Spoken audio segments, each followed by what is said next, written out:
Au nom de Dieu le très clément, par essence et par excellence. Ô vous les serviteurs d'Allah, rappelez-vous que la base de la dévotion est de s'opposer aux passions. Et celui d'entre vous qui pense que l'avenir des jours a une autre place que la vie future, alors c'est une personne qui s'est égarée. Remercier Dieu, c'est être droit à son égard, c'est reconnaître ses grâces et c'est agir selon sa loi. Et sachez que plus vous vous rapprochez de Dieu, et plus les gens s'éloigneront de vous. Et celui dont l'obéissance à Dieu est égale à son argument et à sa lumière, alors celui-là a gagné.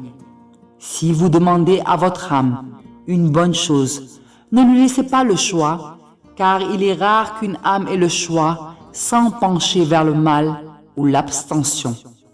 Et si l'âme se sent en sécurité, sa sécurité l'attente, alors vers le péché, et elle s'élève, elle s'enorgueillit, elle se sent forte et elle s'égare. Celui qui connaît son lendemain renie son jour, et le futur est un monde proche du passé, loin du présent. La base de la liberté et de l'équité, c'est de voir les hommes libres en sécurité, et que les personnes injustement traitées se sentent satisfaits, et que les pauvres ressentent la dignité et la sécurité. Rappelez-vous que la science est lumière, révélation et inspiration. Et celui qui s'applique à rechercher Dieu, Dieu l'inspire. La vie est là, claire et lumineuse, scintillant de ce que son Créateur lui envoie et lui commande.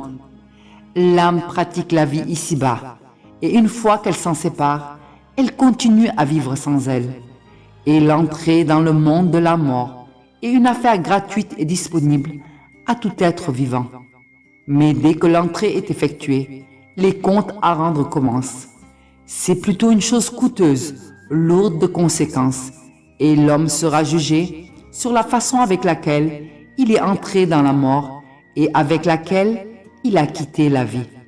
Malheur à ceux qui commettent les méfaits toute leur vie.